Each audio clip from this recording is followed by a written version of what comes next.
Yay. Okay. Hello, beautiful people, and welcome. Welcome, welcome, welcome. It has been a minute, but I am here and I'm happy to be here because we're going to be talking to two beautiful women about beautiful things. So, before we get started, I want to ask you both to please introduce yourselves. Well, you all know who I am. I'm Alicia. Welcome. If you don't know who I am, I'm Alicia Renese, the artist. This is my channel. We talk about rest, creativity, all the things. I'm a multi-passionate artist, so there are multiple topics here that we talk about. But we are here today on mission, and I want these two women to introduce themselves. So please let us know who you are, what brought you joy today, and anything else you want to share.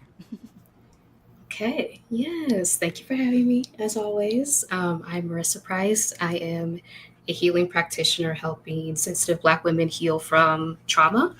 And so I share that on my YouTube channel, Marissa Price Heals. And I'm also the co founder of the Job Liberation Virtual Summit for Black Women coming up May 16th through 18th. And what brought me joy today? The sun. I had to sit in the sun today and just let it do its magic. So, sun. Thank you. Yay. Hello, everyone. I'm Dr. Kimani. I'm a licensed clinical psychologist of over 20 years. I'm also a toxic job survivor, but more importantly, I'm a toxic job liberator for Black women. I am the co-host, co-founder with Marissa Price of the second annual Job Liberation Virtual Summit for Black women. And what made me happy today was one of my butterfly earrings because I love butterflies. And so it's a reminder of transformation and all that I've gone through for me to be here right now, speaking about my journey, as a toxic job survivor, but how I'm really on the other side. So I've really evolved, really like a butterfly. So that made me happy today. Oh, I love that so much. Thank you both for introducing yourselves. That's both beautiful. Both of your all's Thank you. introductions. The sun. Oh, and what brought you? What brought your earrings? Brought you joy? I love that. Nature, nature is what's bringing you both joy, and life is bringing you both joy, Yes, which is so on brand because that's what we're talking about today. Is the actual absolutely. living, the actual time Yes. to sit in the sun, the actual time to Mhm. appreciate butterflies and to understand why you like butterflies, right? Yeah. I Mhm. feel like we're just gonna jump right in. I feel like our conditioning here in the States is really geared towards like work and labor, especially for Mhm. Black bodies and especially for Hmm. Black women. And Hmm. so I want to ask both of you, because you all have shared your stories here before, Hmm. and I will share that video underneath this video when we get finished. But you all shared your journey from going into a toxic job and then coming out of it. But I want to Hmm. ask you all, what dreams did you have for yourself before you even went into your career? Like, what did you dream of doing? If it was your job, that's awesome. If it wasn't, that's also okay. But I'm really curious to know what your dreams were. Go Yeah. ahead. So I dreamed of being a business owner. So I had like a play store in my basement, and being like an only child, right? It was just me with my imaginary friends. So yeah, being in the job that I was in, so I was actually working with business owners to get funding, right, to get capital moved to Black businesses. So in that sense, it felt like kind of a dream come true, and I thought it was my dream job. But then entering into an environment where people were not ready for the truth that I was sharing around why things like the racial wealth gap exist in the first place. And then having people intimidated by me, right? Going from pet to threat, coined by three Black women researchers, um, just not even really understanding what was happening to me in that role until stumbling across Dr. Kamani's channel. I'm like, okay, I'm going from pet to threat. That was what was happening to me. While I was experiencing physical, mental health symptoms. Um, and so, yeah, I've never had the opportunity to kind of connect that to the dream that I had, what led me to that job in the first place, and then like the disappointment and the heartache and the grief of it not being what I expected it to be. Yeah. Mm. Alicia, I love that question. What did you want to be before your job? I love that question. I'm also an only child. So there was a lot I of didn't know work. You didn't know that. that? Yes. And so summertime alone and just the creativity. But I used to I've always wanted to teach people things. So when I used to go to Montessori school, and so Montessori was very unstructured. And so for me, I like structure. So I would make up homework assignments for the other kids. And I was like their pseudo teacher, and they would need to come back to me and give me their assignments or whatever. So I've always loved to teach things to different people. And just growing up and just, I've always been very observant, very sensitive and observant. And I used to see things and things would hurt me deeply. And I would observe things and I would always wonder why. Why is it like this? Like, why do Black people have these experiences in America? I'm from Chicago. In Chicago, what's happening here? Why? What's with the disparities? What's this about? So that curiosity, and I also observe the struggles of many people around me. So the mental health struggles, seeing also within our communities, like struggles, like what was going on here. And so that kind of sparked my curiosity to psychology. And so learning about why does the brain operate as it does, but also what are the sociological issues, the historical issues contributing to why we are the way we are. So that is kind of what led me to the path of becoming a psychologist.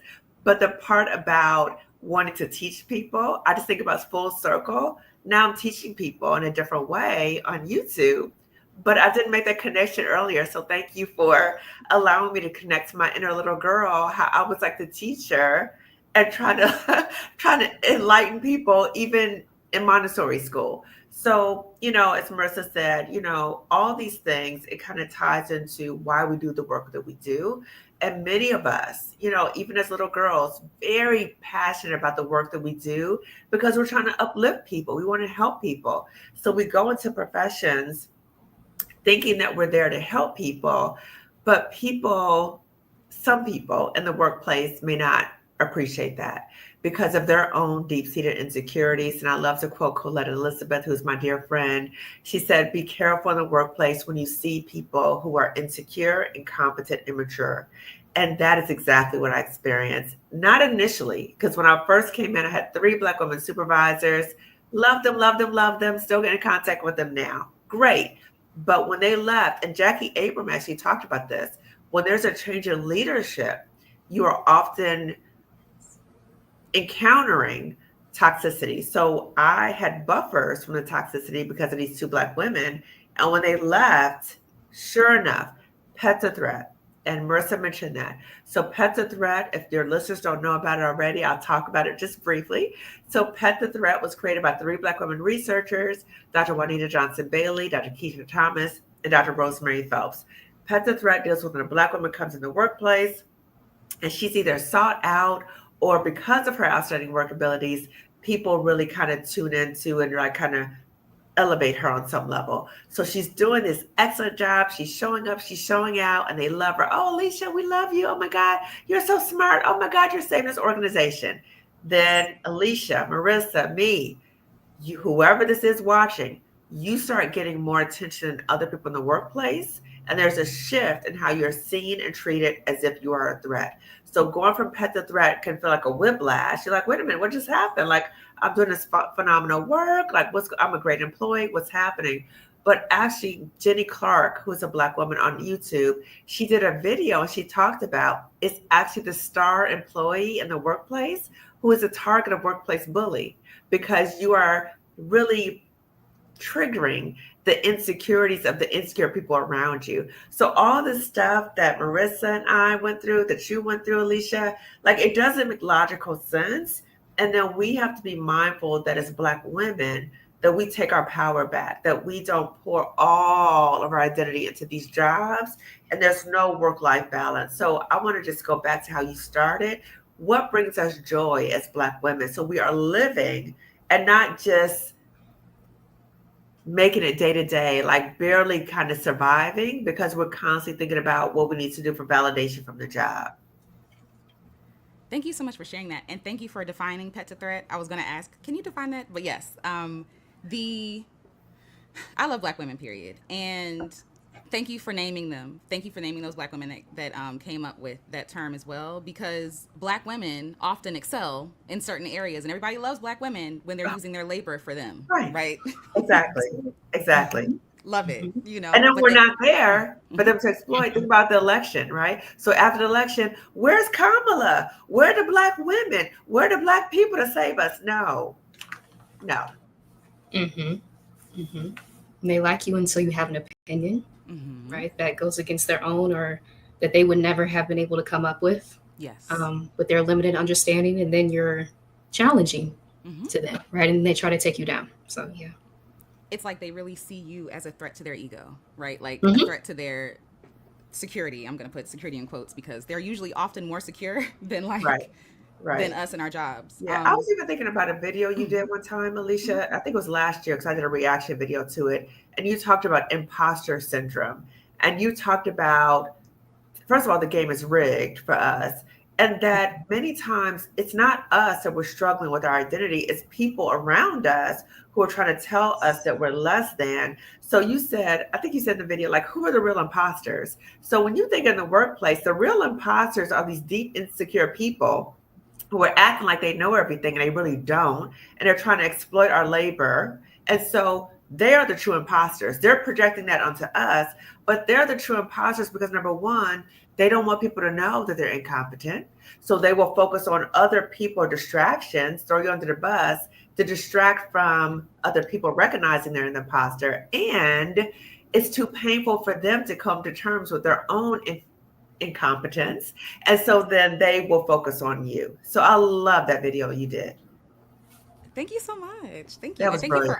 thank you for offering that expansion too. Like they feel insecure so they're going to lash out against you, They're right? the true imposters. Yes. Yes, Mm-hmm. it's all projection. Like a Yes, Mm-hmm. lot of oppression is just projection. true. Yes.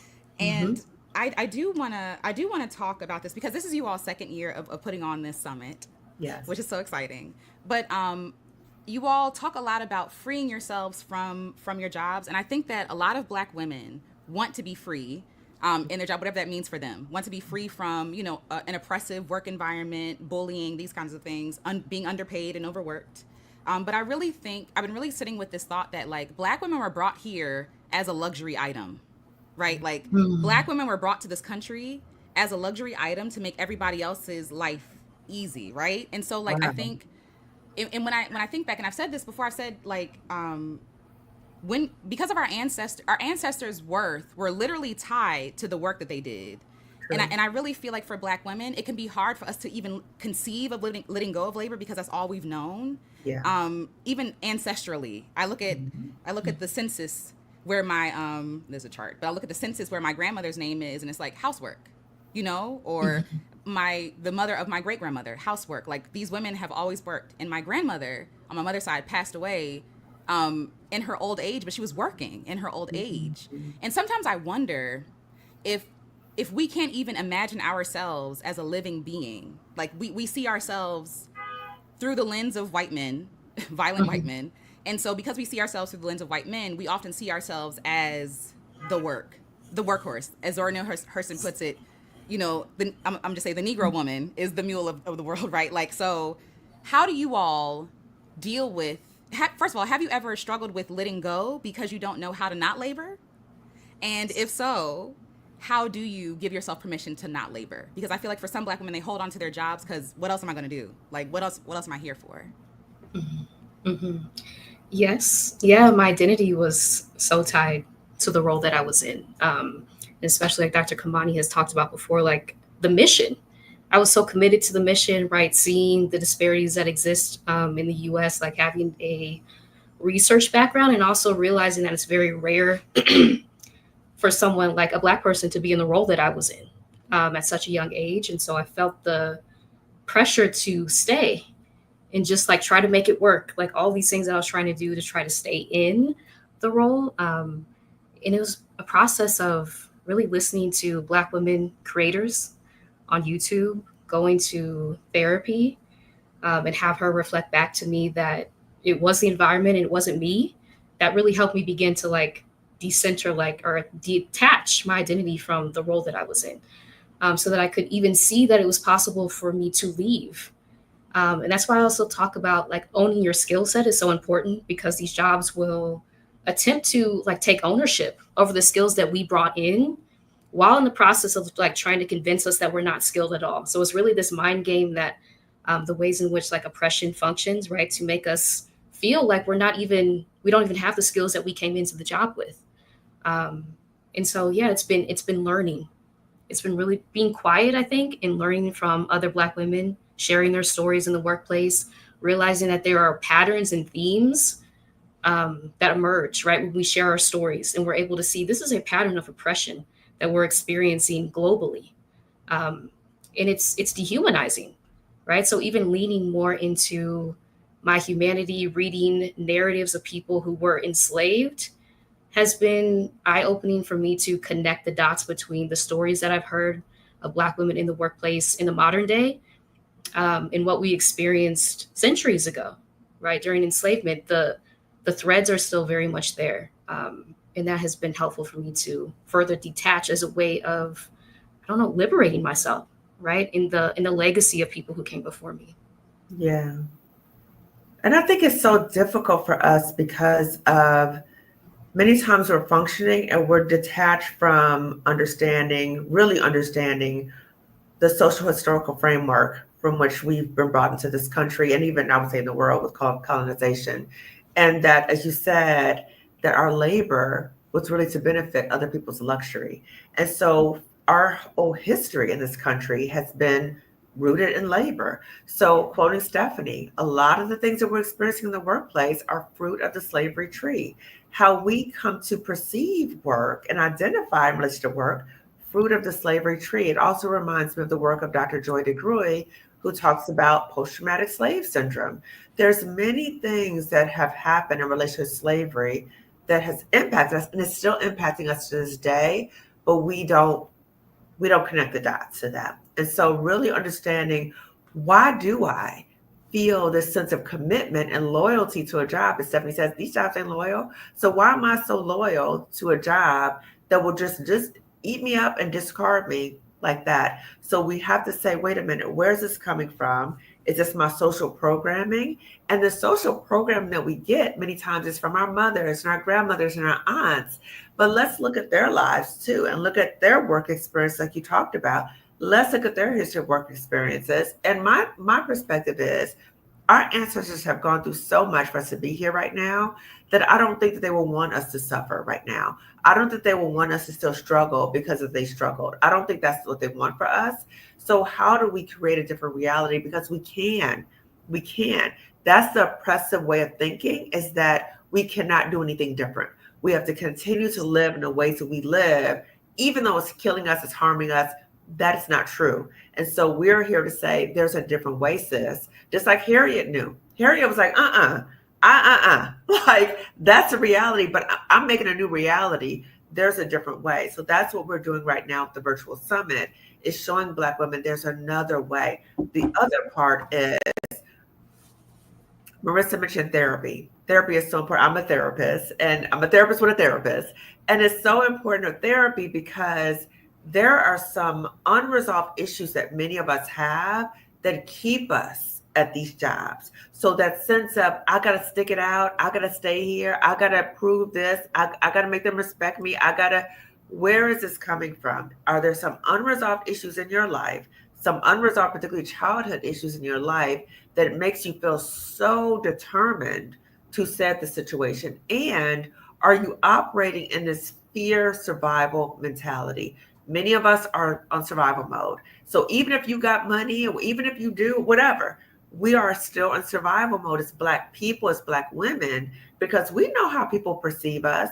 We see examples all the time of how we are easily disregarded. We see those examples. So there's always that level of fear for us, that level of hypervigilance. And just to break it down biologically in terms of how fear can really impact our brain, is that we as Black people, as Black women, we are perceiving that there's danger in this environment, right? And when we go into the workplace, we're also perceiving that the psychological safety is compromised, okay? The microaggressions, the pet to threat, the people looking at you funny. We know there's the psychological safety is compromised. So what's happening in our brains is that the amygdala, which is really perceiving like, we're in danger, because many times we are reality-based, we're in danger. So the amygdala kind of takes over and we go into this fight, flight, freeze, or fawn response. So that's a survival mechanism. When we're in survival mode, we're not able to access our prefrontal cortex. The prefrontal cortex, as we plan, we organize, we utilize judgment. So think about, if you're in a toxic work environment every day and you're in survival mode, you're masking as you come into the workplace workplace, you cannot really plan your exit because you're thinking day to day, how do I just survive? How do I just make it every day? And so think about the cumulative tolls that takes on you. And so that limits your ability to even conceive of a different way to just live, conceive of what would it be like for me to leave this job and find other ways to make money, because this job is not the only place where I make money. And so Marissa's going to be talking about this during the summit about ways to monetize your talents. We all have gifts and talents. We all have those things. So how do we monetize that without feeling that it's directly connected to that job? There's other ways for us to live and not to be oppressed in these oppressive systems in the workplace. Thank you so much for sharing that. All of that. That clarifies a lot. And first of all, you said a lot, Dr. Kimani, and I've been writing notes because I want to talk about what you mentioned. First of all, thank you, Level Up Single Mom, for the super chat. Thank you for holding space for the experience. Thank you for being here and making this experience. Thank you so much. And I want to read a comment from Yolanda. Yolanda says, I hate working and having a job. Don't get me wrong, I never hated the job. I really hated the politics that come with having a job. That's the most exhausting part. Mm-hmm. Mm-hmm. Yes.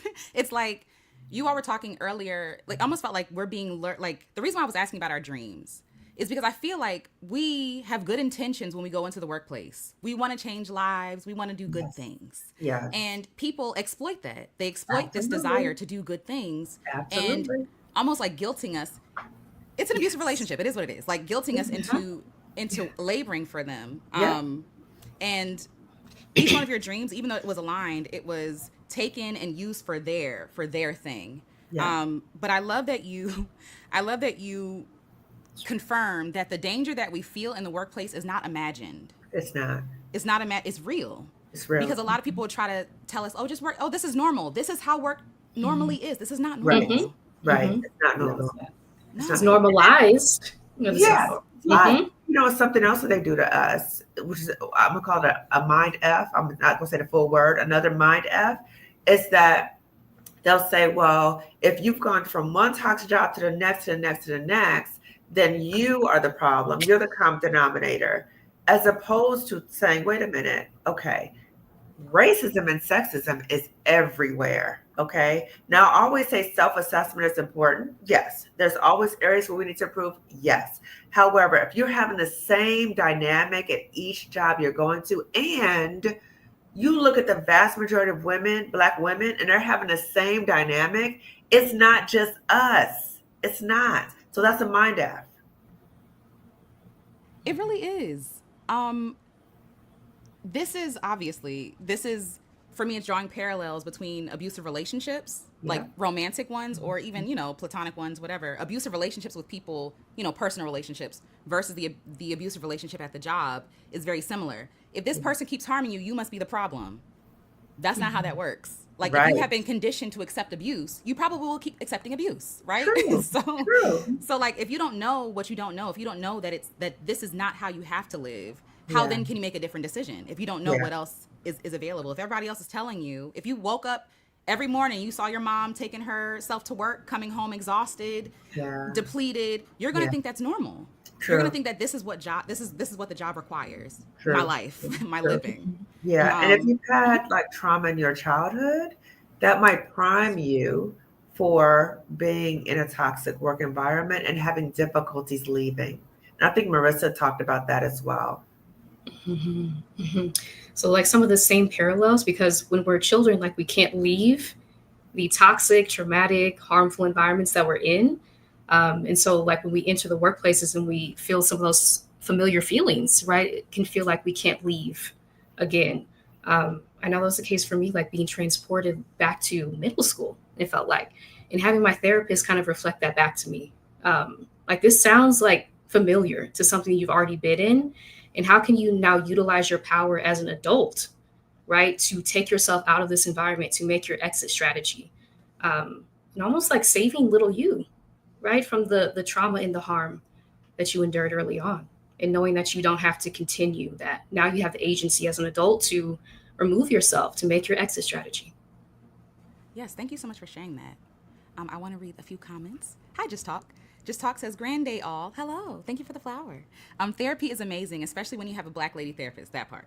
Um, I will I will say that my experiences with white therapists, and my therapist was a white woman, was not great. There was a lot of barrier, a lot of Mm-hmm. cultural barriers, but also me having to over explain when I'm in need of help was exhausting. Like, I just couldn't do it. So I definitely recommend, personally, I'm not I'll leave it to Dr. Kimani. She's a professional here, but I recommend talking to someone who's culturally, in the same, even if you talk about intersectionality as well, like Yeah. people Mm-hmm. who are culturally competent. But please, Dr. Kimani, if you want to say I anything. completely agree. I completely agree because you don't want to be in therapy explaining our lived and experiences. And as Black people, we're not all the same. We're not monolithic. However, we have a common understanding. So if I say something and I look at you in a certain way, you know exactly what that means. Or if I explain to you, yeah, I went there and then I wasn't feeling that way. So they know, the therapist will know exactly what you're talking about. So you don't want to have to re-explain your lived and experience and then go in. And I've had Black women say, it's so frustrating when I go to a therapist who is not one of us and I'm explaining what's happening in the workplace and they're saying something like, are you sure it's that way? Let's look at it in a different way. Or let's look at what you may have contributed to that. So that's re-traumatizing. So if you go to therapy and you recognize your therapist is not understanding you, you can always change therapists. So don't kind of discount therapy altogether. Find a different therapist. Thank you for offering that. I appreciate that. Thank you. Hi, child of 83. I'm male with ADHD and I struggle in the workplace. I start off okay, but then I crash. I completely understand that. Yeah, yeah, I feel that. And these workplaces are just not made for Mm-hmm. people, right? Like conformity is the Mm-hmm. goal, Mm-hmm. to kind of turn us all into robots, Mm-hmm. essentially. And going back to the foundations of the US, right? Trying to transform people who were enslaved into robots. And we see that thread through the workplace today, right? And there's no space for our humanity, for our need to rest, for different things that we may need, right? Based on being something like being neurodivergent. None of these things really exist. And so we're having to carve out pathways for ourselves within these oppressive systems that continue to dehumanize us. Thank you for sharing that. Yes. Mm-hmm. Like, I think about when I was at my previous job, and we talked about this a little bit, but I had to file FMLA for my Mm-hmm. depression, and I didn't realize the trigger was my job, right? So like, how do Yeah, you? that I had happens to with me. leave. Like, I had Yeah. to leave, Mm-hmm. and there were no even when my aunt passed away, like, just for real life things, there was no room to be flexible, to be human, to your point. And it really is like the industrialization of the body, of like labor, Mm-hmm. of the human Mm-hmm. labor, like, to your point, trying to make us machines, Mm-hmm. um which is really detrimental to our health and our well-being. So thank you for Absolutely. sharing that. Just Talk says, and yes, if you're a neurodivergent female-bodied person, forget about it. So hard to have a pleasant work environment. Yeah, yeah, yes, yes. Oh, good. Oh, yay. Hi, Marissa. You're in the chat. Such an aha moment. Hi, Chris. Yes, yes. Hello, hello. Hi, MJ. Peace to you as well. Thank you. Thank you. Yes. Okay. Ooh. Okay. Sunray Baby J. Hello. I'm in the helping profession. I am drained. Okay. So you have people here who are also, I would say, helping, and obviously helping using loosely, not like you're helpless, like I'm helping you, like, oh, you poor thing. I mean helping as in helping other people. Do you all have anything to offer from your own experiences from working in the helping position, so to speak? So as a social worker, as in your field of study, how did you manage to, or did you manage to create boundaries and healthy boundaries with your work? And if not, you can also share that as well. But anything to offer, Sunray Baby J? Yeah, I think for me, the issue was less about boundaries. It was more so about being committed to the mission. And so being so committed to the mission of the work that I stayed there way past the expiration date. I stayed way past recognizing that the job was harming me because I'm so committed to helping other people. So that was the one thing. The other thing, which is a major mind F, is when you're in a profession that's a so-called helping profession, particularly, let's say, mental health, and the people causing you harm are other mental health professionals, that's the part where it's like, what is happening here? So that's exhausting, trying to like, what's happening here? And these people are harming you, and you're still tasked to help other people. So how can you really effectively help other people when you're being attacked by other mental health professionals? So when you're in helping professions, I invite us to say, wait a minute, how am I feeling? Connect to yourself. Like before we even came on today, we did some breathing on our own, like grounding ourselves. So as Black women, how do we honor our humanity, connect to ourselves? How am I really feeling? Identify what is contributing to why I'm feeling this way. Like you said, you took FMLA, then you recognize it's the job, right? So we might get some time away and feel a little bit better, but it's a temporary fix because we go right back into the environment. We're exposed to the same thing. So I always say you cannot heal in the same environment that's harming you. So for us as Black women, we have to be intentional and value our own humanity, pause and check in with how we're feeling, and then say, wait a minute, how am I feeling? What's contributing to that? And if there's something that we identify as contributing to that, then we have to say, okay, I need to start making plans to center my own well-being, my own wellness, because whatever that is, a job, whatever that is, it's not worth my life. So how do I live my life on my terms and find ways to survive and still make money? Because you can do both, right? You don't have to give your whole life over to the job because you want to make money. You can find ways to live and find other ways to make money too. So it's a total paradigm shift that we're talking about. Thank you so much for offering that. Thank you. And that's I second it. Yes. I feel that. I feel it. I do want to mention, you mentioned people judging you, right? Like we all know that judgment, even so I'm on sabbatical, by the way. So I'm on sabbatical and I'm coming up against a lot of my own stuff, a lot of my own programming.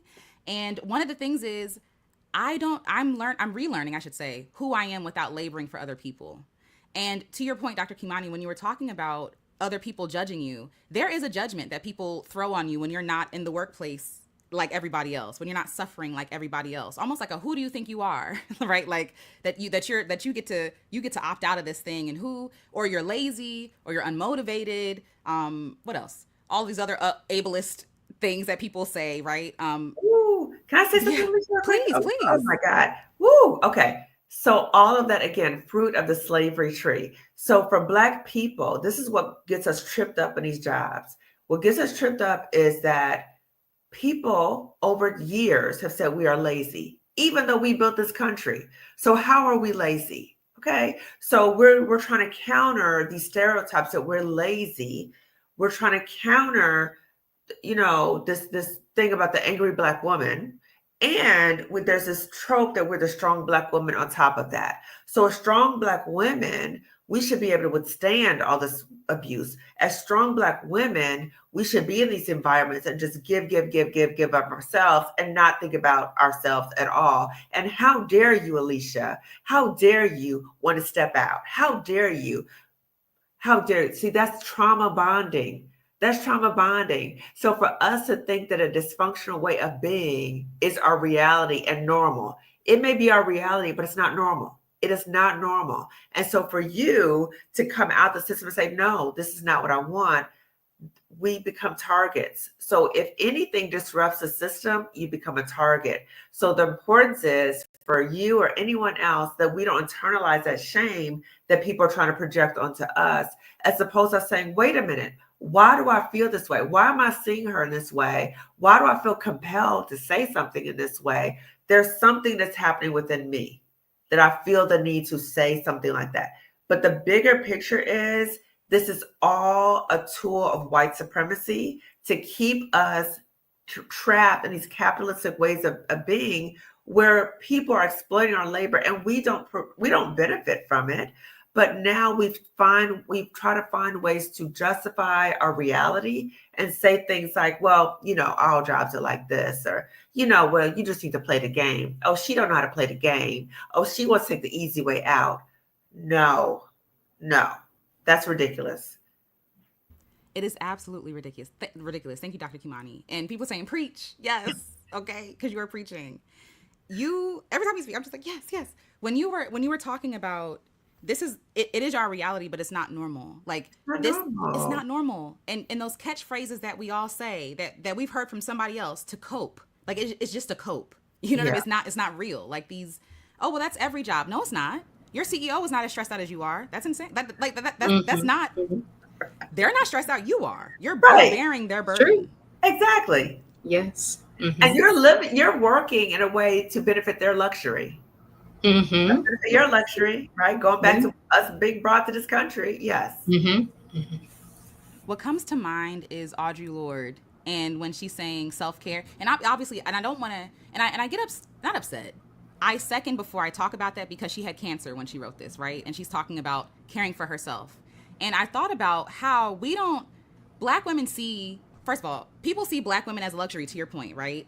Black people see the world sees Black women as a luxury item to be used to like bring them, pleasure, ease, access, whatever it is, right? And then we see rest as a luxury, even though we bring other people rest with ease. We make things easy for everybody else, and we bring other people rest, and somehow we think that we're not deserving of rest until we're faced with an emergency, like Audre Lorde was, right? When I'm not saying that this is when she confronted it, because I don't pretend to know, but like a lot of us wait until we are at the brink of breaking to rest, almost like we feel like we don't. It's like we're trying to live in this balance of I'm laboring for my worth.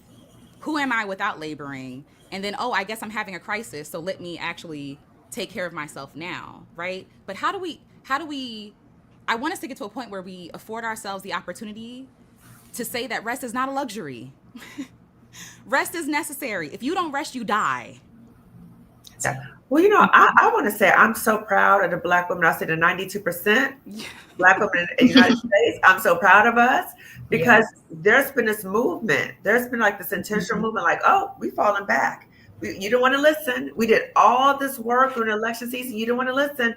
So we've fallen back. We're resting. So I just hope that we keep that energy up and we truly are resting. That's the one thing. And that we resist those taunts to try to get us to come back in action and come to save them, right? So it's like, oh, Black women, come save us. Where are you, Black people? Where are you, Black women? How dare you? How dare you? Let us not even engage with that. Let us stay focused on what we need to do for our own wellness. And I talked to you about this before. Wellness is our resistance. So Audre Lorde talked about self-care, self-preservation as an act of political warfare. That is so brilliant. Right now, we are in warfare, straight up warfare right now. So how are we going to survive? But not only survive, but how are we going to thrive? Because we will. Because as Black people, we know how to survive, okay? So we're going to thrive, though, because we're going to center our wellness and all that crap that they're trying to tell us we need to go help. No, we're going to center ourselves and what do we need to do to be well. I completely agree. The world is in shambles because Black people are not paying nobody attention, especially Black women are not paying nobody attention. And the audacity to ask, where is Kamala Harris? What do you mean? She was right there. I was watching this video and I shared with a few other friends this video of this white woman. Basically, white women now are I have thoughts, but I think that because Black people are sitting down now, people are taking up the mantle and it's not giving what they think it's giving. And so there was a question that this white woman asked, and she was like, she lists, where are all these people? Where are our Nina Simones?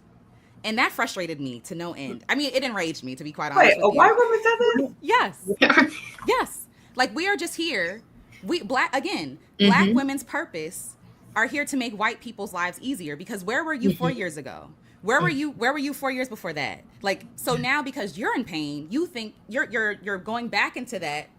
Again, the foundation of America, Black women are here to serve other people and to make other people's life better. Meaning march for us, defend us, fight for us, run for office, put all this free labor into making my life good, while also physical and emotional labor. Physical and emotional labor. Yes, exactly. Yes. Absolutely. And do that at the cost of your well-being, Black woman, because that's what you're here for. You're here to serve me. Yeah. You know what I mean? Oh, so sorry. I'm getting impassioned. Any thoughts that you all have, you can share. It's Yeah, so. but I'm sorry. I just co-sign. Go on, Marissa. yeah. I'm sorry. No, I was gonna say like they view us as props, right? Just to serve like a means to an end. It's like, no, we're full human beings. And I talked about this on my channel recently, like the 3/5 compromise, like even seeing us as 3/5 of a human being still. That's still in the Constitution, right? So we are actually like reclaiming our humanity, our personhood, right? I'm not just here to be used for a purpose that you see fit.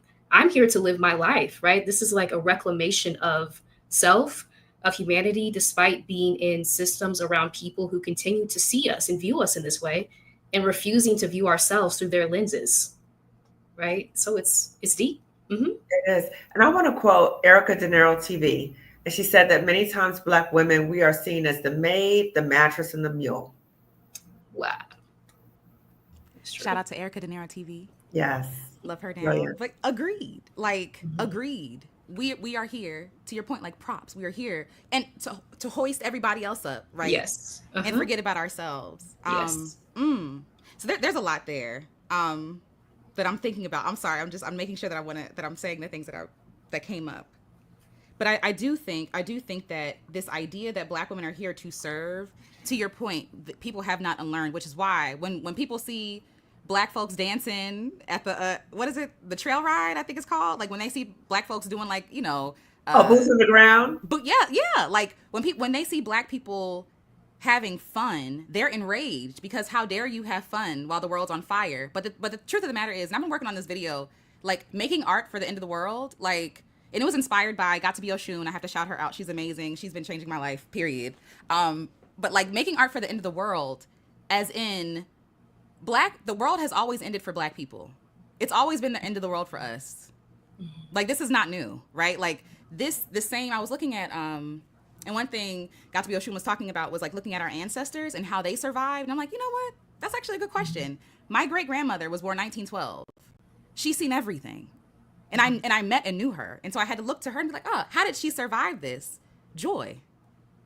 Like, Black people survive with joy. When I think about the strong Black woman trope, the answer to that for me is joy. Black women are strong because we are joyful. It strengthens us. Our joy strengthens us. And I think about that scripture, obviously, like the joy of the Lord is our strength. But seriously, like, without joy, we die. Black people make anything fun, anything funny, anything interesting, creative, expressive, because we have to. It's a way to survive. And for those that don't get it, they don't get it. And I love that we're not explaining ourselves to them. Nope, because it's not for you. It's not for your, and it's also not for your benefit. And I think that's why they're upset. If we were creating a line dance where they can join in with us, oh, then I'll be fine. I'm also riding off of the high of seeing the movie Sinners. So there's a lot at play. Yes. But any thoughts you all have before we go on to the next question? Well, we just have to maintain boundaries. So when I talk to my clients in therapy, we always talk about boundaries. So as Black women, be intentional about wellness, centering our wellness, right? Be intentional about centering our joy. I hear from Black women so much in therapy, and it makes me so sad, right? So if I say, what do you like to do for fun? What brings you joy? There's like a deer in the headlights. They don't know what I'm talking about. They just sit there like, I'm going on vacation next month. No, what brings you joy? And daily, what are the things that we can bring us joy daily that are free? Not everything. Marissa, you talked about going outside, being in the sun, right? I'm putting on butterflies. I'm be on my garden later. What kind of things do we do for free that cultivate our joy? Because we're not going to let them steal that from us. And so be intentional about that. But also the boundary is when they try to provoke us, and to get into action, or they will try to dump on us, like, oh, this is terrible. Like, so they'll just keep dumping on us about what's so terrible. I'm like, okay, so what are you going to do about that? I don't want you telling me all about it and you're expecting me now to get up and do it. No. So what are you going to do about that? This is not our fight. Okay? So now, okay, you guys get mobilized and you take care of it, but I have boundaries and I want us to remember our boundaries. When people try to provoke us, maintain that boundary. I appreciate you saying that I'm thinking about living to work versus working to live, and how for a lot of Black folks historically, like, we didn't have the luxury of just being able to work to live, right? Like that people talk about work-life balance. How? When you're poor? How? When you're being redlined? How? When you're being underpaid and underemployed? Like, how are you supposed to balance anything? When I think of my ancestors, they worked multiple jobs. Like, there was no work-life balance. It was, we work until we have enough, then we come home, and then we share the resources, and then we go back to doing it again tomorrow. I do want to ask you all, though, excuse me, how do you, if there is balance within your own work life? I know that you both are, I'm going to say, entrepreneurs. Okay.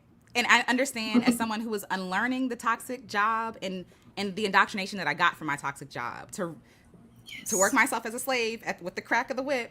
Even as an owner of my own business, I had to unlearn that. I had to unlearn. And Stephanie Perry, she was talking about that on Saturday, with her guest. But I want to ask you all, how did you all learn how to be kind and gentle with yourself, and even in your own businesses, even if you're in your own working? If you're still learning, that's also okay. Please share, though. I would love to hear. Yeah, definitely still learning. I think it's been a process of inner child healing for me. So again, like you said, like the question that you asked at the beginning, like the threads that have continued throughout my life, and seeing how they have brought me to this place, and also honoring like the little version of myself who had the dream to do what I'm doing now. And understanding that I don't have to internalize what I experienced in that environment. I can leave it with them. Because so often it's easy, right, to take on the behaviors, the attitudes of our oppressors, the ways in which like the psychology functions, the way that it gets into our brains, into our minds, right? It's like, and I see Nate said, like, don't let the vampires in. That's what it kind of reminds me of. Like in Sinners, right? You have to actively resist that they're trying to bring you in to their systems, to their evil ways of doing things. And so you have to resist that and avoid doing it to yourself, because that's what they want. They want us all like beating ourselves, right? So that they don't have to take part in it anymore. And so healing, going outside, taking breaks, understanding like the work that I do, helping Black women heal from workplace trauma. I have to be a model, right? So I have to set that example for my clients as I'm helping them work through these issues. All those things. Yeah, I just wanted to say something too. The part that Marissa's also talking about with the boundaries is so important, that when we try to maintain boundaries or establish boundaries as Black women, we have to be aware there's a psychological principle that talks about when we set a boundary about something, like we've always done something, like we've always come to save people and everything, right? So when we stop doing that, there's this reaction that people will try even harder, right? So they're going to try harder. So all that like taunting and stuff, also, they're going to try harder. We have to maintain the boundary, because if we don't, then we reinforce them. So there's actually the psychological principle that talks about that. So I wanted to just share that with everybody. But, it's just, for me, it's been a process, because the work that I'm doing now, I love the work that I'm doing now. Like, I light up. I tell Marissa all the time, like, planning a summit is exhausting, right? So I'm like, oh, girl, we check it. I'm like, girl, I'm exhausted. But literally, I get on a video and I am fired up. I don't know where this energy comes from. I am fired up every time I talk about this, because for me, I know that it's saving people. And I know that being able to share my story publicly, openly, has been a huge part of my healing, because there was so much that they were doing at that job to dehumanize me and to silence me. So for me to talk about this, to talk on my YouTube channel about it, it's healing. It's therapeutic for me. So for me, I have to actually pause myself and say, okay, girl, stop. Like, but this time you're going to have to stop, because I know you love this work. You have to stop. That is very difficult for me, because it's such a counter to how it was for me throughout my life, how it was so different from when I was at the toxic job. So towards the end, I dreaded getting out the bed. I literally dreaded getting out the bed. Now, girl, I'm so excited. I'm excited to get up. Sometimes I get so excited, I have a hard time going to sleep because of all the ideas I have, right? So I'm like, girl, okay, just write it down and just move on. So I have to have boundaries with myself now, so that I'm not overworking, because I love the work so much. So it's working in a different way. But I guess who makes the rules? Me. So I don't have to go ask somebody else, or should I be doing that? No, because I know there's a need for the work and I'm doing the work that feeds my soul, right? So I have to be mindful of boundaries and kind of like what kind of things are replenishing me, right? So when I give out, I'm pouring out, right? But I'm also replenishing myself. I have a garden. I go out to my garden. I love being out at my garden. I have my family. I have my dogs. I have a dog that I got soon after the I left the toxic job. Her name is Joy. So I wake up to Joy. I see Joy every day, literally dreading before, Joy now. And Joy is fire. Like she is like high energy. You know what I'm saying? So it reminds me of who I want to be as a woman, full of fire, full of energy, doing what I want to do on my own terms. And so I have Joy as a constant reminder, literally have Joy running through my house every day. I love that so much because you just described a full life, right? Like even though that this is what you're passionate about, like Mhm. you're still not you're still, but you because I have the same question. How do y'all have the energy? Marissa, I saw you were live earlier. Like y'all been going live every day. I'm like, how do they do Yes. this? But to your point, like when you do love what you're doing, right? Like it does fuel Yeah. you. But I almost liken it to like adrenaline, where it's like not that you're in fight or flight or anything like that, but like the Mhm. excitement of like the roller coaster, like oh we're going up or whatever, and then you Yeah. stop and you realize how drained you are, and you're like okay Yes. hold on wait, like Yes. that's how I felt even before in the garden. So the garden was a program that I put together, and I'm gonna be opening it up again soon, Yay. later after I rest. Let me check myself after I rest. But of the idea that I had was awesome, but I realized like, oh, I'm one person. And if I'm giving all this energy to this one session and I have nothing for myself left, that's Yeah. also not good, right? Right. Like and I get a high from it because I enjoy it, but I've Mhm. learned to before I feel depleted to leave some room. Like I forgot where I got this from, but basically you don't work until the cup is empty. You work Right. until there's like a little bit left because you don't want to deplete yourself so that you got to start Right. from zero all over again. Exactly, exactly. And I Yeah. remember something that Stephanie told me like years ago when she interviewed me about being in a toxic job, right? That was the first time I was very open about my experience. But thank you. Yes, my Joy, she is hilarious. Oh my gosh, she is fire. So one of the things Stephanie said to me, she said, be mindful of not becoming your own toxic boss.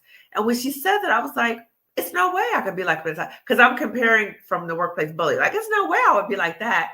But what she was saying is what I'm dealing with now is that boundaries. I was not paying attention to, wait, I'm exhausted. You know what I'm saying? Like, I need to slow down. So that's what she was saying. And she even met with Marissa and I, and she was like, I hope that after the summit, you guys have some time to rest. And my immediate response was, no, I don't have time to rest. I got clients, I got this, I got that. And I was like, girl, what are you talking about? Yes, this is my own business. So yes, I can take time to rest. But so we have to check ourselves sometimes. Thank you so much for sharing that.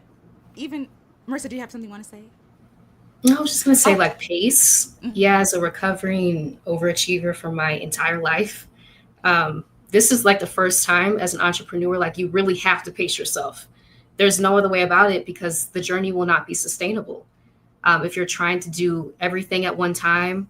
And because, like you talked about, like, there's this, I don't know, like, tingling feeling, like when you're in alignment with what you're doing, like the work that you're putting out there, the people that you're connecting with, but realizing that that will be there, like, it will still be there if you rest.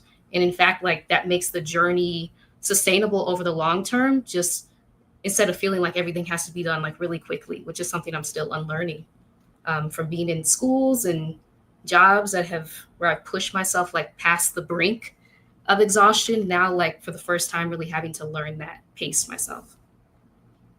Because when you think about it, the paces that they set are really unrealistic. Like when you really think about Yes, it, it's they not are. human. It's It's unnatural. machine. It's It's machine. machine. It is. Hmm. Thank you for sharing that too and being vulnerable with about that because I even for myself again as I'm on sabbatical, I find myself being so restless because there is and I realize this upon reflection and having time to rest that a lot of my fear of not doing is my fear of being forgotten, my fear of not being secure, my fear of being harmed. Um, and I think about that, like when I wasn't useful, harm found me. When I wasn't useful, people threw me away. When I wasn't useful, people judged me. You're lazy, da da da. Like gave up on me, so to speak, right? And so even as I rest, I am every day, daily fighting because of the indoctrination. Every day fighting, you're useless. You're not doing anything. You're like, there's stuff that can be done. And to your point, Marissa, like, it will be there. And if it's not, then thank God somebody else took it and is running with it, and opens it up so I can do something else, right? Because even that fear of, like, just being honest, I'm a human being. And one of my fears is, if I rest, what if somebody else comes up and takes that place, right? Which is like this fear of me not having a use, and therefore people not loving me anymore. And so again, all of that came, and I was like, dang, like, really looking at myself in the mirror, like, these toxic jobs have really done the job, the school, watching my parents suffer in their own job, all of that has really made me a very, exactly, scarcity fear. Thank you, Anna Blue. Hi, Anna. The feeling of scarcity, because the feeling of scarcity was manufactured so well in these environments. Again, if you can't keep up, you're gonna get left behind. So in studies, what do? You stay up all night, you know? If you don't, I don't know, if you don't meet this performance, then you're gonna be fired, or you're gonna be docked pay or something like that. So what do? You hustle harder. You go beyond your limit. You go beyond your limitation. And so for me, I realized that I was overworking so much. I don't even know what a calm pace even feels like. I have no idea. Like, all the stuff that I've been doing, to your point, no, I have an idea, so I need to bring it into fruition within the next 3 months. No, you don't. It could sit on the shelf for a year, 2 years, 3 years, 4 years, 5 years. And then when you have the energy to do it, then you honor yourself and that gift, because then you can do it well. You have the time, you have the energy, then you can do it well, and you can serve people well, so you don't have to deplete yourself as well, you know? So anyway, I know that's a lot, but. and really, like, checking the source of the data. So really looking at, okay, checking in with yourself. Okay, this is how I feel. Why do I feel this way? Where is that coming from? Where are these messages coming from? So check the source of the data. Like, if you're feeling some kind of way, it's usually because there's some messages that you've received from somewhere else. So really interrogating, where am I getting this data from? And reality test. Is that true? No, it's not true. That's fear-based thinking. Yes, agreed. Sorry, it's hot in here. But please, Marissa, please. I was going to say, like, I had a download come to me, like, your dream will not require your destruction. Because I was on that path, right? I really was on that path. And having to have, like, to talk to myself, basically, and be like, you're not going to recreate the environments that you've been in this entire time. That's the whole reason why you escaped those environments. And we're having to really create something new. Like, to your point, like, I don't even know what this is like, right? Because I've only been in educational institutions throughout my entire life that have pushed me to this brink, that have required me to perform to get a reward, like dangling in front of me, right? Keep exhausting yourself, keep overworking. So this is the first time that I'm able to really create something for myself, and I've never done it before. So, like, giving yourself that level of self-compassion and grace too. This is new, what we're doing. Mm-hmm. Girl, speak, okay? Okay, your dreams will not require your destruction is a mantra. I'm finna write that down. I'm finna repeat that, put that on repeat. Because yes, like, by any means necessary is what we're taught. By any means, like, my family has a phrase, by hook or crook, right? Like, my family has a phrase, by hook or crook, we're gonna figure it out. We're gonna get it done. You know what it, like, literally, we're so used to facing the impossible, honestly, and overcoming the impossible in our scarce, I'm gonna say this, I'm trying to say this correctly, in a situation that was made scarce by a system, right? Yes. And so because that it was made scarce by a system, we're always functioning like this, and we never really, oh, I didn't know, oh, there's all this room out here, right? Until you can either step away from it or see somebody else model it for you. You know what I mean? So y'all speaking. Okay. Absolutely. Mm-hmm. Yes. Let's see. There were some comments that I okay, yes. So hi, Daughter Nature. Hello. Daughter Nature says, when I rested while those around me worked toxic jobs and toiled, I was hated for it. Nobody understood my protest. Rest, ease, and joy is my rebellion. Through it all, I am provided for. Oh, yes. Thank you, Divine. Period. Through it all, I'm provided for. Y'all are writing down a lot of affirmations in here. So please know I will be writing these down and taking them for myself. And I think that's so important, like having a trust in something other than ourselves. I feel like, especially in Western society, it's very individual based. which leads us to overwork to do all these things, and just realizing like you can take a step back and breathe.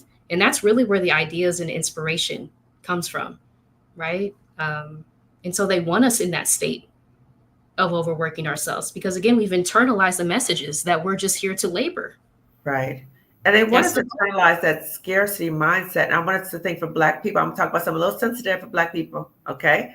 All skin folk and kinfolk. So when we start buying into that scarcity mindset, we're more prone to fall in this competition mindset. So when you're in the workplace, you might see another Black person as competition and try to take them down at all costs. Many of us have had this experience in the workplace where you're thinking, oh, there's another Black person, there's another Black woman. They go, not always. So some of us in the workplace have internalized this competitive way of thinking, and we've also internalized oppression.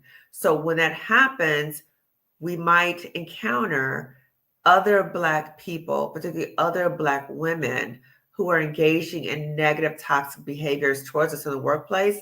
And that can be extremely painful. I've been very open with this, that experience that I had at the toxic job has been the most difficult for me to heal from. So I'm still healing. I resigned about 2.5, 3 years ago. I'm still healing from that part. The workplace bully, whatever, whatever. Not healing really from that.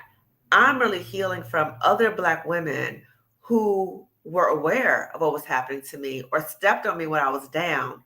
That can be extremely painful. So there's a lot of things operating that we need to be aware of. But again, it's still fruit of the slavery tree, the competition and that internalized oppression.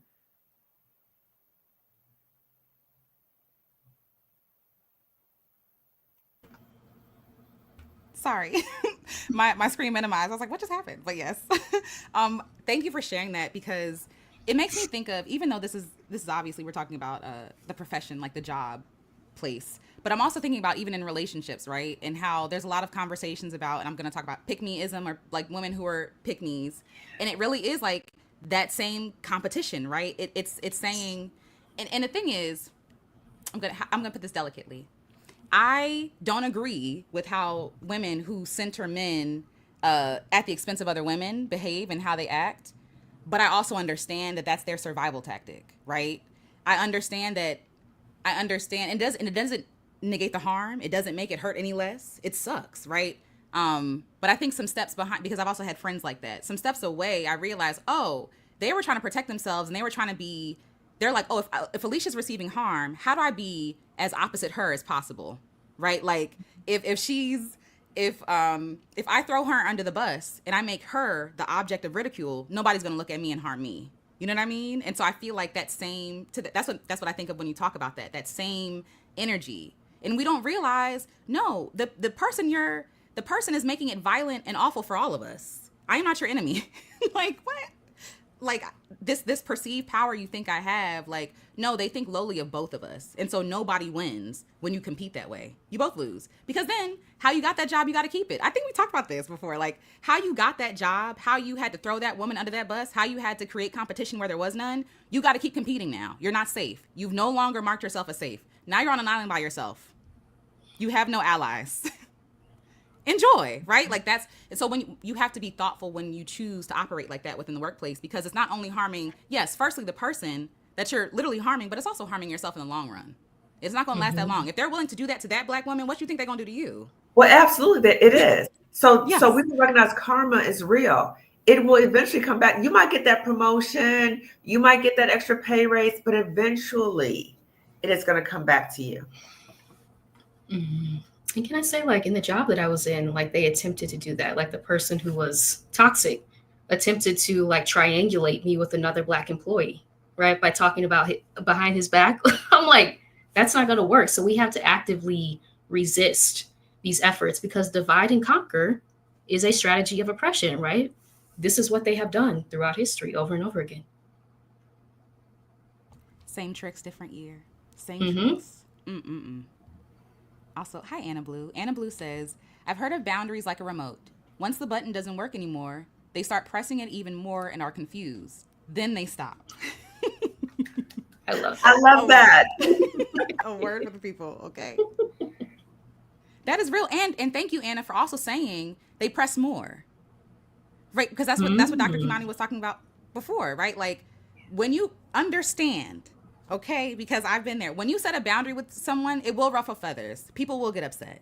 Because they've seen you as this person doing this efforting, whatever you're doing, if whether you're in a workplace or in a personal relationship, when you stop, they're going to take that as an offense. Mm-hmm. Like, what do you mean you won't do for me anymore? What do you mean you won't perform for me? And it doesn't have to be mean. It doesn't have to be personal. It doesn't have to be like, forget you, da da da. No, it could be, no, thank you. I would not like to participate. And people will get upset about that. And you have to hold your ground. And it is hard, okay? As somebody who is healing from people pleasing as a survival tactic, it is difficult because you do feel like you're in danger. You do feel like you're going to be harmed, right? But like Anna is saying, at some point, they will stop. Mm-hmm. Or you have to remove yourself from that situation for them to And stop. you have to be vigilant too. So you have to look at Please. what is making it difficult for me to maintain this boundary. Because if you end up reinforcing them in that cycle, it gets worse. It's harder to extinguish the next time because now you've taught them that you said no, okay, but if we press, she'll eventually come around. So now it's harder the next time. Thank you for offering that. That is clarity for me. Thank you so much for offering that. Thank you. I do want to ask you all. So I started a series called Reasons for Living, or I can't even think of the name right now. Reasons for Living. And I want to ask you all, what are reasons for your living? So we talked about working and we talked about the toxic work environment and what's beyond that. But I want to ask you, what is beyond the working? Like if I leave this job, we've heard some examples from you all, but what possibly is out there for me after this? Like, I don't want to leave this job and not have nothing. I don't want to be purposeless. I don't want to, not be useful. Like, what else is there for Black women beyond just laboring? That's a really good question. Dreams, travel has been a big thing. Yeah, there are so many things that exist when you detach your identity from your job. I was just thinking about this today. Like, we are conditioned for our job, for what we do, to be who we are, especially in the US, again, given the foundations of the country. What can be possible if you like slowly detach, because it is a process, right? But slowly detach your identity from what you do and just pick up the things that you have left along the way, right? The activities that bring you joy, the spaces that bring you joy, just all of these things that are now possible for you to engage in because you don't see yourself solely as a worker, right? So there are so many things that's a really deep question. I have to sit with that. No, That's an it's excellent really question. good. Yeah. That's an excellent question. And even thinking about connecting to our little girl. So when we're a little girl, what kind of things that we love to do that just made us happy? We would just laugh, like the belly laugh. How do we connect to her? How do we connect to her and how do we honor her? And think about what are the other things in your life that are more important than your job? Think about your family. Think about your friends. So when you're at a toxic job, many times they are harmed also because they're bearing witness to what's happening to you. And now you're a shell of a person because you're so exhausted dealing with the job every time. So for me, I had to think, okay, I'm mission driven. I love the work. I love what I'm doing, trying to do at the job because I was so committed to helping kids, particularly Black kids. I'm so committed to the work. But when I recognized the job was harming me and preventing me from doing the work, I said, wait a minute. I'm trying to give my life to this job. What about my own kids at home? I got kids, okay? So this job is taking away from me being the best mother I can be to my own kids and to my own family. What's happening here? So it's really thinking about prioritizing what really feeds your soul and what are the most important things to you.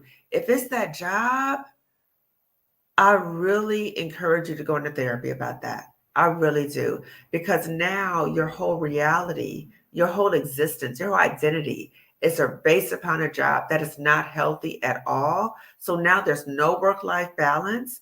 There's no identity outside of the job. And now people at the job know that you're you give everything for the job. So now they can manipulate you because now they know they got you, and now they know they can do anything to you. They know that you're constantly trying to seek that external validation. So I just ask for us to center and really think about what brings me joy, what are my dreams, what are the most important things in my life. The job is a way to make money to support my life, but the job is not who I am. Like distinguish we need to distinguish that. Thank you for saying that. For both of you saying that. It's like there is no separation. Like we are our labor. Like we are our title. Like your first introduction. Oh, what do you do? Why are you asking me that? Like that's like I do this so that I can live, right? Like and I think what we like to you all's point, we need to get more into that living, that like, oh no, I made my check and now I'm finna spend my check doing what I want to do, living how I want to live, traveling, learning new things, having new experiences. And I think for me, what really helped me was like, what am I dreaming about doing on vacation? Like when I was at my job, like, okay, I can't wait till I get off. What am I going to do on my next day off? What am I going to do this weekend? Like those, start there. If it's hanging out with your friends, hang out with your friends. That is, we have been taught to see those things as frivolous, as like, I don't know, dessert maybe, when that is literally the full course meal. Like the whole point of all of this is for connection and for like this the way that we're working, even like with this industrialization and all this other stuff, is new.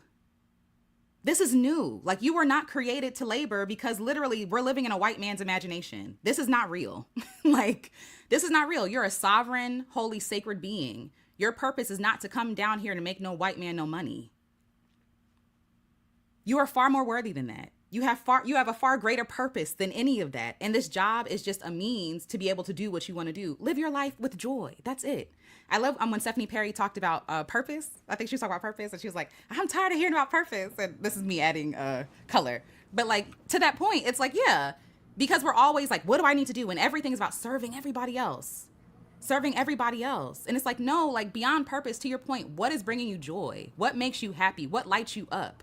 A lot of stuff that lights me up, some stuff is singing, yeah, like, but even with that, I sell music to make money so I can keep making music. That's it. I sell music, I put on concerts and events so that I can make money to do what I love doing, which is making art. That's what I came here to do. You know what I mean? And again, shout out got to be Oshun. She was talking about ATRs, or African traditional religions, and how in those religions there's this idea that you chose to come here. And you chose to come here for a reason. And I love just that just broke me open, like in such a beautiful, if I cry, it's okay. It's just beautiful. But I thought about that. Like, what did I come here to do? I came here to laugh with my friends. I came here to dance. I came here to let the sun on my skin. I came here, you know what I mean? Like I came here to eat good food. I came here to have a conversation with y'all, to meet you beautiful beings, right? And even our connecting and our communing is not even just about the Job Liberation Summit. I enjoy you both, period. You know what I mean? Like, and so I'm happy that we get to exist in the same time frame as one another. Like, there's so much more beyond work. There's so much more beyond laboring. And I really want Black women to be able to melt into being a fully grown human, and not just an accessory to someone else, not just a machine. Bourbon Bougie, she's a content creator on here, and she talks about, decentering men and stuff like that. And she talks about like wife as an appliance. And of course she's talking about women, but like in the same way, Black women are seen as an appliance. And Black women were an appliance in people's houses. They fed their children, they cleaned their children, they cooked their food, they cleaned their house. Like, and again, I'm thinking about my grandmother. They nursed their babies. They nursed their babies. And not being able to nurse their own. Like, so yes, I want, and so for some women who have babies, they want to have that experience. They want to have that fully experience of being able to mother their own child and not somebody else's. Like, when do Black women get to be human? When do we get to experience and put our feet in the grass? When do we get to, have, I'm thinking about the march on April 5th. I'm sorry. I just can't stop thinking about that, and how it was just like this. It felt like theater. It felt like play. It felt so hollow and so unreal and so untrue and so very performative. And it really showed me like even when we show up in protest, we're showing up with our full humanity. It's not just, oh, it's just this thing. Like, no, we show up in the real world with our full humanity, and the world tells us that our humanity is ugly, and now we have to hide it, especially as Black people. Please, Marissa, did you want to say something, Marissa? I'm sorry. I'm just gonna say, like, in Western society, we're taught that we have to like prove our existence, right? We have to prove to other people who are in a fake position of authority why we came here, why we deserve to be here. The fact that we're here, right? The journey to Earth is not an easy one, right? We are here, and so that should be enough. And just really sitting in that, we're not here to work. Yeah. And that's revolutionary, right? Given the, as we talked about, the historical context, the reasons why our ancestors were trafficked across an ocean, right, to labor, for the society, and really having to detach our identities from that and push back and resist against that. No. Yeah. And also, when you asked Alicia about what it's going to take, we have to be intentional about it. They're not going to just say, okay, Black women, you guys have given so much. You know what? You deserve to live a different life. No, they're not going to do that. So we have to know that we have agency. We have choice in a way our ancestors did not. So while all these things are still happening, the ramifications of slavery, they're still happening. We have agency in a way that we have not had before. So when we have agency, we have to say, wait a minute, is this something in my mind that makes me think there's no options when there really are options? And if there are options available, am I going to pursue these options? Or is there something again in my mind thinking that I cannot do this? We have to be intentional, but we have to recognize we have agency and we have choices. We have many choices now. I love that. Thank you so much for that. And yes, Yolanda said one of the reasons why she's here is being free. What makes life worth living? Being free. And I love that so much. I love that so much. As Dr. Kimani is wearing Marissa's shirt that says "Free Black Woman," period. and to your point, like, no one is going to give us permission. Marissa put this in the chat. Give yourself permission. You have to give yourself permission. No one is going to give you permission, and no one. And a lot of people, actually, that's not true. I'm not going to say no one. You got to find them. Some of them are here. Some of them are right here. But also understand that even though that we're here, within your own circles, you might face resistance. And people will probably lash out. And people will probably ask questions and say that that's foolish. That doesn't make any sense. That's not how we do things. All these different things that we're told when we want to go against the grain, right? It's not safe. And a lot of that is our loved ones' fear that we're not going to be okay, right? But like, we're not okay now. You know what I'm saying? And so, like, only you know that you're not okay, and only you know what you need. And sometimes we can't wait till even our loved ones give us permission to rest. We have to shout out to Trisha Hersey. Rest. What did she say? Rest by any means necessary. Let the chips fall where they may. If the world falls apart, right? Like, so be it. Yeah. And we have to be intentional. And I always say this to Black women. When I talk about centering ourselves, that is not selfish. Many of us have been brought up, don't be selfish. Don't be selfish. Look out for other people. Don't be big-headed. Don't be da-da-da. We have to center ourselves, and we have to be just vigilant about what is feeding our soul, what is healthy for us, because only we are living our own lives. Nobody's living our own life. So that you might have people around you who are projecting their fears onto you, even people who care for you, even people who love you. They're projecting fears onto you. So we have to use discretion and boundaries. So if there's people around us who are telling us, no, you stay in that abusive relationship. You stay in that abusive job. Okay. No, that is harming me. I don't want to stay anywhere that's harming me. So maybe check your circle, use discernment, and maybe talk to people, associate with people, share these dreams you have with people who can pour into you, not people who are projecting their fears onto you, because it's fearful. It is terrifying to make any life change, particularly leaving a job. It is terrifying. I know it's terrifying. So when you are in this fearful state, as I talked about the biological component of that, what are the people you can be around who can pour into you? You can turn down an amygdala, right? That crisis response, and you can access that prefrontal cortex and plan. So be mindful that people around you, as you're making these life changes, they might be projecting their fears onto you. Thank you for that. Thank you for that. I I want to ask you all. I mean, I want to also honor you all's time, but I want to ask you all how you all feel. I love that Stephanie asked you all how are you going to care for yourself after this, but how are you all caring for yourself in the midst of this? You all are doing a lot of work. As somebody who's watching on the sidelines, you all are doing a lot of work. You're putting together a summit. You are interviewing with people. You all are all over the place. You're on your own channels. Like, how are you taking care of yourself right now, even as you're promoting something that you're very passionate about? Hmm.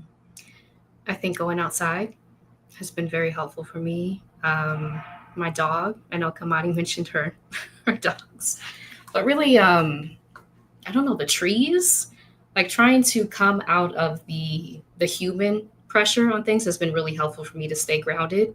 Um, and yeah, just doing things that I love, reading, right? And reminding myself that, again, I think Stephanie reminded us of this too, Kamani, when we met with her, that we're helping Black women recover from burnout, from toxic jobs. We have to do the same thing for ourselves, right, during this process, because a lot of these interviews is rehashing very painful experiences, past traumas, and that can bring up repressed memories.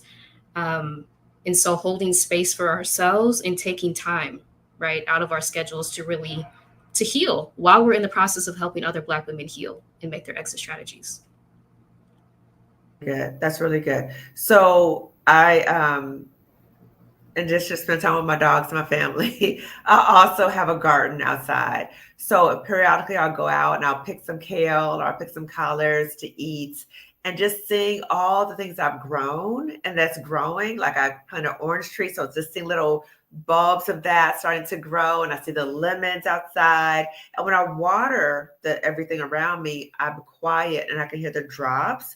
So it's very meditative for me to do that. I also practice yoga, which is very helpful for me. I'm actually doing an Afro yoga session at the virtual summit, so practicing for that. And then I recently did a photo shoot, right? And one of the things I found was this card that's on my desk. It says the ancestors are moving mountains to see you rise. And when I see that, it's a reminder to me of all that our ancestors have gone through. And when I go out in the garden, that is healing to me, not only personally, but ancestrally. Because I think about how our ancestors, they didn't own the land, but they had to work the land to help for other people to live. So when I'm out in my garden, it's like I'm giving back. Like I feel the ancestors are with me and they're saying, thank you. And we're so proud of you that you are able to own your own land. You're able to grow your own food. You're able to eat your own food. And you're able to nurture other Black women in the process of you healing. So that's ways that I just constantly go out into my garden because it just feeds my soul and feeds my belly because I'm able to go outside and eat stuff that I love, soul food. So that's my favorite food is soul food. So I'm able to go out to my garden and get some greens and make some greens and some homemade cornbread and I'm happy. I'm happy. I love all of that so much, and it really brings it kind of full circle talking about our ancestors. Like Yeah. our ancestors' dream was to rest. Our ancestors' dream was to play. Yes. Our ancestors' dream was to be fully human and to be seen as Yes. human. Yes. And it's like we have that work to do. Like Yes. unfortunately for a lot of us, our ancestors never got to be fully human or be fully True. recognized as human. And I True. feel like even as I rest, as I experience joy and pleasure and play, and even though it's hard, I know that I'm not just doing it for me. I know that Yeah. I'm doing it in honor of people who labored so that I can rest. Like it would Exactly. be I think one of the first videos that I talked about rest, I was thinking about my granny and I was thinking about my family and how many of them died from heart attacks at a very young age. Wow. And like very young. And heart disease is like, Yeah. and I think about them overworking themselves and how they never got to grow into old age. Right. And my great grandmother, those are like two of her sons passed away at a very young age. And then when she passed away, she also had a heart attack. And I Mm. sat there and I said, it would be a slap. And this is just me talking to myself. Mhm. I don't feel any pain when I say this, but it would be a slap in my granny's face, my great grandmother's face, who was born 1912 and faced all this hard labor, lived until she was almost 90, for me to up and die at 30 something years old because I overworked myself. Right. That's not what she labored for. You know No, what I not mean? at all. Not at Yeah. all. Not at all. So that you saying that is like, oh, like, yes, like you have land, you have, like, you're able to work the land in a way that your ancestors could not. You know what I mean? Exactly, exactly. And every time I go to the nursery, I love going to the nursery. So if I'm having a rough day or something like that, I will go on a soul liberation field trip to the nursery. So I go to the nursery and let's say I get some more collards or I get some kale. And as I'm planting into the earth, it's like a spiritual thing, right? So I'm planting it. And as I plant it into the earth, I say, welcome to our home and to our family. Right. So it's just that connection to the earth and to feel the dirt, to feel it too. I love that. And I'm sorry, as you're talking about putting a seed into the soil, you're also not just extracting labor from that seed, True. right?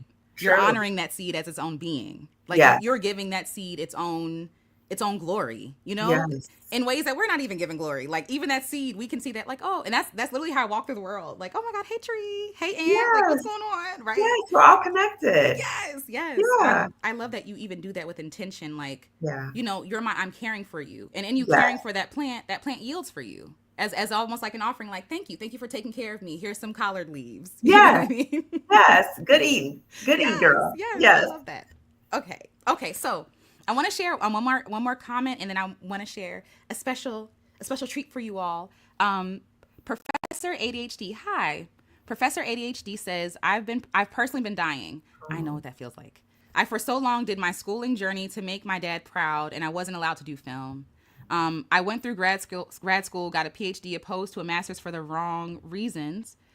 Became disabled, and here I am. Oh no, okay. I'm trying to leave academia, get a lower stress job, praying. Yes, we're praying with you. And also have a new dream of starting a YouTube channel centered around science's intersections with pop culture. Ah. Wishing Good. everyone support and following their dreams. First of all, I'm sending you a lot of love. Yes. I don't want to just bypass what you just said. Yes. I don't know if you're saying that you're dying physically, or if you're saying that you felt like you were dying. So let me clarify. If you mean that you felt like you were dying, I know what that feels like when you feel like you're like suffocating and you can't be all of yourself and you're trying to please everybody else. And where are you at? How do you where do you show up, and do you have you? And I understand doing the schooling to make your parents proud and your family proud, and you want to do film, and I'm gonna say go for it. I was going to say, that's what your channel has been so helpful, right, for so many of us. In your session at the summit on inner child, like reawakening these parts of ourselves that through being in these institutions around these people who try to like convince us that our dreams are just, that we should just throw them away. That's why we're here, right? That's why we're here, to make them come true. There's a reason why they're with us. And so sitting with that fact and realizing that you have the power. You have the power. We would love to see our YouTube channel. Love it. Yeah. Oh, you're welcome. Thank you so much. Sorry, I'm chronically disabled and have, yes, and have, I'm just gonna say SI just because YouTube, but I understand it and I feel you. I have POTS, small fiber neuropathy. I'm sending you so much love, and I am not a therapist. This is not therapy advice at all. But for me, what helped me felt like living again was doing stuff that made me happy. I think that when I made my living the work, it made me want to die. I can't keep living like this. I can't do this for another 30 years. I can't keep doing this. And it makes you want to die. And so Marissa and I were talking earlier about some of the things that we get diagnosed with as, people. And when you're unable to express yourself in the way that you were created to express yourself, it feels like dying. Yeah. Like it feels impossible. It feels impossible to live. So I just want to say that I recognize that and I feel that. But please, Dr. Kimani, if you want to say something. And it sparks feelings of being helpless about changing the situation and hopeless that things will never change. And so when you start having suicidal thoughts, that's very serious. So sis, I hope you're in therapy right now. And I hope that you recognize that there's resources available to you if you are in danger. Okay, so I want to just talk about what those are very briefly. So 1, you can go to your nearest emergency room. 2, you can call 911 and let them know it's a mental health emergency. 3, you can contact the National Suicide Prevention Lifeline number, which is available 24 hours a day, 7 days a week, by calling or texting 988. So there's resources available for you, sis. We hear you. We're so thankful that you shared. We hope that you are able to hear ways that we're trying to support you, and also that more support sounds like it will be very helpful as well. Thank you so much for sharing that, Dr. Kimani. And yes, as we're saying, there's no shame. There's no Yeah. shame. There's no judgment. We're not looking at you like you're broken or you're wrong. No. There's no shame. If you need No. help and support, please get it. Yes. Yes. And do the things that bring you joy as well. You True. know? True. I was gonna Yes, say, if you have the yeah. energy for that. But yes, go ahead. Sorry. Mhm. No, I was gonna say, like, just to your point, like when you cut those parts of yourself off, like your creative flow, that can lead to things like feeling like the spiral of anxiety, depression that a lot of us experience, right? Because we're taught that these things are optional under a system that just views us as machines to labor for other people to uphold their lives. When those downloads, the things that we are drawn to, that's the reason why we're here. And kind of like taking it out of the Western context, in, like you said, into indigenous religions, right? African religions, like that's the reason our soul was called, right? And so viewing it with that level of importance versus what we're taught to view it with, that we can just be like, we can just shut those parts of ourselves off and we can't do things like create the things that come to us. That's where the spiral happens, right? And it's intentional. That it's intentional. It's intentional. Which makes it so much more evil, like and sinister. Yeah. Yeah. Mhm. Thank you for sharing that, both of you. Thank you so much. And thank you all for being so kind and loving in the chat and supportive. And this is a safe space here. So we not having none of that negativity. You're welcome here. You're welcome. And please keep sharing. Please keep expressing. Don't hold that in. Express. All right. Okay. So I'm gonna show you all a video. Let me let me load. Let me mute myself and I'm gonna play this video for you all. Give me 1 second.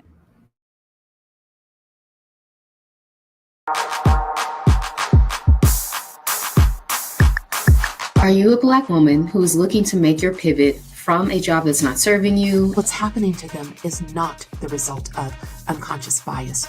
That's a bunch of unconscious BS. I didn't deserve any of it, and you don't either. If you've ever been overlooked, boxed in, underpaid, or underestimated, or told to wait your turn, The people that are working together to destroy your career know exactly what they're doing. Yeah, you can't heal in the environment that harmed you. You got to pick up your feet and leave. We have been led to believe that we have to shrink ourselves to fit into systems that weren't built for us in the first place. We know, unfortunately, as Black women, a lot of us experience many toxic work environments. And it does more than just drain our energies. It actually challenges our very essence, right? The Job Liberation Virtual Summit for Black Women is for you. It's Prill, and I am honored to return as your moderator for the 2025 Job Liberation Virtual Summit for Black Women. Katrina Marie here, also known as the Boss Chick Biz Coach. I am here to resuscitate your life and your dreams. Hey, it's Dr. O'Shea, the Dr. Rethinking. This is Halisi. I am the co-founder of Our Black Utopia. I am Kim with the Gems. Last year, over 300 Black women gathered for what I can only call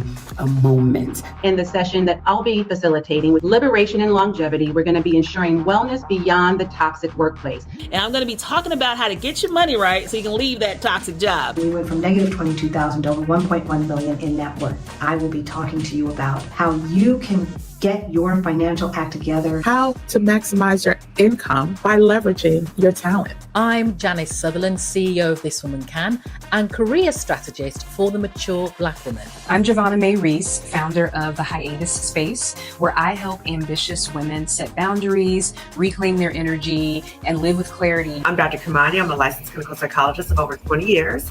I'm also a toxic job survivor, but more importantly, I'm a toxic job liberator. And I'm co-hosting with Marissa Price the second annual Job Liberation Virtual Summit for Black Women. Alicia Renice, and I am a multi-passionate and healing artist, as well as the founder of Black Girl Creative. Rashni Cope, a certified life coach, helping Black and West Indian women create whole and healed lives that they love. Pivot with power. Changing Careers When You're Over 50, a session designed specifically for Black women over 50 who are ready to reinvent their careers on their terms. My session, Reclaim Your Breath, a stress relief toolkit for Black women. I am going to teach you how to take that instinctive sigh and turn it into a daily practice. Afroflow yoga is a mix between African dance and yoga. There's so many things in this world that try to dim our light, and we're going to be doing Afroflow yoga in ways that protect our light and cultivates our light and really supports our healing. I want to really dive into how we can recover our creativity, how we can even recover some of our dreams. Vision Your Liberation will help you reconnect with the woman who is already free. Hi, my name is Rashida Dow. I am a career break coach. Anne-Marie of the Anti-HR Consultancy and the Anti-HR channel on YouTube. Jasmine Williams-Jacobs, founder and director of Black Remote She, which is a community-driven job platform for Black, queer, trans, non-binary people and allies interested in working remotely. I'm Patrice Williams-Lindo, CEO of Career Nomad and the creator of the RNA Method. I'm Rashida James. I'm a senior career consultant at Black on the Job. And I'm going to tell you how to separate who you are from what you do. How to turn that discriminatory, hostile work environment into the cash and the check that allows you to pursue your freedom. We'll talk through some of the ways that you can identify workplaces that are having those centered policies that center anti-oppressive principles. Rebrand and rise. Building your personal brand for a bold career pivot. Skills pay the bills because your knowledge, skills, and abilities, they're your currency. And it's time to make sure they are paying what you're really worth. I'm Jackie Abram, international best-selling and award-winning author, the global toxic workplace consultant, employee advocate, helping Black women all around the world fight the discrimination they're experiencing. I am Krishan Wright, the founder and chief freedom advocate at Blacksit Global and the host of the Blacksit Global podcast. I'm Coach Yolanda, certified spiritual life coach and founder of the Evolved Community, an online sanctuary for Black women who are looking to do soul work. I'm Marissa Price. I am a social worker helping Black women heal from highly traumatic workplace environments and reclaim their self-worth and authenticity. Hi, I'm Stephanie Perrin. I am the co-founder, co-creator of Exodus Summit and Exodus ASAP. The warning signs that you need to know that lead to termination. Passport to prosperity, how to make money anywhere. I am pleased to join you to make sure that your minds are liberated. How to take your power back, how to reclaim your skill set, rebuild your self-worth. Black women, while you're working on these liberation practices, go ahead and quit that job too. I was able to say goodbye to corporate America 20 years before they told me that I should be able. It's never too late. It is never too late. You're not lost. We are here. Break free from those golden handcuffs, honey. Reclaim your value. If you have a desire for it, there's already a version of you that has it. It's not about starting over. It's about starting wiser. It's not simply an event. It is a sanctuary, a movement. Community is waiting for you.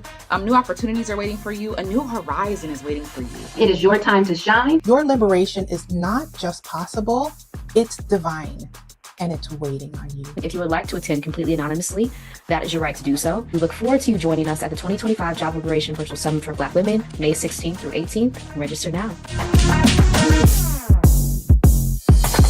And I hope I see you turning in that letter of resignation. Or girl, just leave, right? Yay!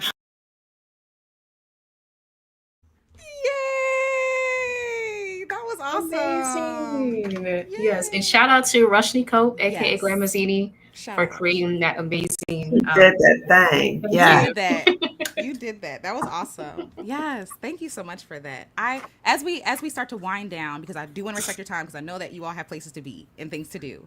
I do want to ask you all what's the one thing that you're most looking forward to? Well, first, let me reiterate this. For those who are going to the summit, I want to reiterate what Marissa said. You can attend anonymously. Like, Yes. if you don't want anyone to know, can we talk about why that's important too, Sure. for the workplace? If anybody wants to. Yeah, a lot of these job environments, surveillance is a real thing. And so we have the privacy considerations in place so there will be no attendees on camera. You can also change your name within the platform after registering if you want to type in the chat completely anonymously. Yeah. And I also want to mention as a reminder, this is recorded. So if you're not able to go to all the sessions, it's recorded. So we have a lineup of brilliant speakers, as you saw, Those were even all the speakers. Those were most of the speakers. So we have the sessions that kick off. We have Friday evening kicks off with Coach Yolanda. That's spiritual grounding. I'm turning with you, Marissa. I just want to give Marissa again her flowers because the virtual summit was Marissa's idea. And so last year she was like, girl, I got this idea. So I'm so proud that this was dropped into your spirit, your soul to do this. And I'm so proud to be on this journey with you. So Marissa, I'm turning over for you to talk about the summit. Yeah, so we have 10 sessions on each full day. So the Saturday and Sunday. Day 1 is really about reclaiming yourself. And then day 2 is about making your strategy, making your exit strategy. And then we also have 3 bonus sessions for Freedom All Access Pass holders with Jackie Abram, Dr. Roche, and Janice Sutherland. Yes. Pivoting for Black women over 50. So yes. Yeah. And all the speakers are listed on the site that Alicia linked in the chat as well. Yes, yes. And just a brief elaboration for Dr. Roche Brown, who's the financial psychologist who's going to be speaking on one of the bonus days. She is the same financial psychologist whom I work with to get my financial exit plan together. Because I knew when I was at that job, I had to get my financial exit plan together. I didn't know what to do, so I started working with her. So she's one of the bonus speakers. Janice Sutherland talking to Black women 50 and over, because once you get a little older, you start thinking you really need to stay at that job. So talking about how to pivot. And then Jackie Abram is going to talk about when you're still at the job, what are the ways you can survive as you are creating that exit plan? This is going to be amazing. It's already amazing. I'm already giddy. I'm excited.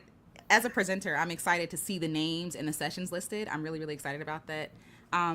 And I do want to ask, what is your one thing that you're most looking forward to for this year, for the summit? Now that you have an experience from last year, what is the one thing you're looking forward to this year? I just love being in community with everybody. Yeah. I mean, like the energy in the chat and just people like coming together and saying, oh my God, that was my experience. Oh my God, I came in, I felt like defeated and broken. And now I feel like I'm excited. I know what my plan is. Like that is the reason that we do this work.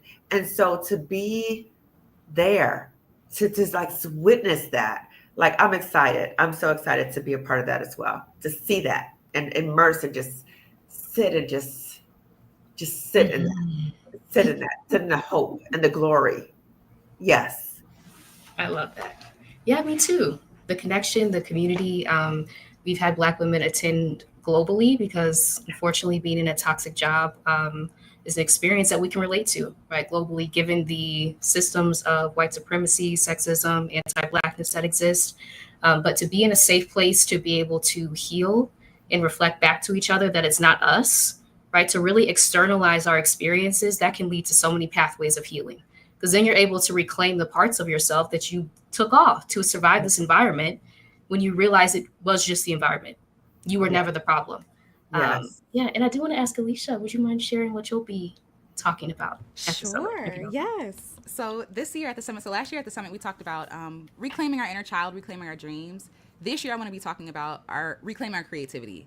So TLDR, I guess the idea, the idea behind it is that we often give our creative energy to our jobs, and so we end up depleted, and we think that there are no ways out, there is nothing left, right? But we really just have to replenish our soil.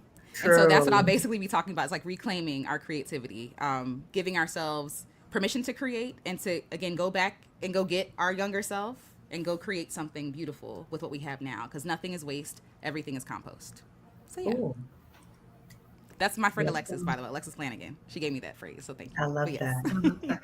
Yes. Well, thank you both so much for being here. Thank you for sharing your story so generously. Thank you for this generous offering. I put the link in the description, and also in the chat, because this is, I'm trying to tell y'all, this will get your life. Like, the community itself is beautiful, and also because Black women are there and they're being generous. They're being open. They're being honest. Yeah. It's a safe place, a safe refuge for people who often feel like there is no safety. You are safe here. You are seen. Yeah. You are respected, and you are loved well. So I'm happy. I'm honored. Again, I'm honored that y'all asked me. I'm happy to be a part. Of to be a course. Part because this is a big deal. I needed this when I was at my job. You know, I needed to know that there was something else. Yeah. So thank you, Marissa, for bringing this from your imagination, using your creativity and speaking it and Yeah. sharing it and collaborating and working together so both of you all can bring both of you all's experiences and expertise to free all of us. Thank True. you. I True. really, really It's appreciate it. just, yeah, I just want to say like the power of community. So like entering the garden, right, that you created, like allowed me to like expand my imagination for this idea to even come through. And it's just the power, right, of us being in community with each other and really pouring into each other. So yeah.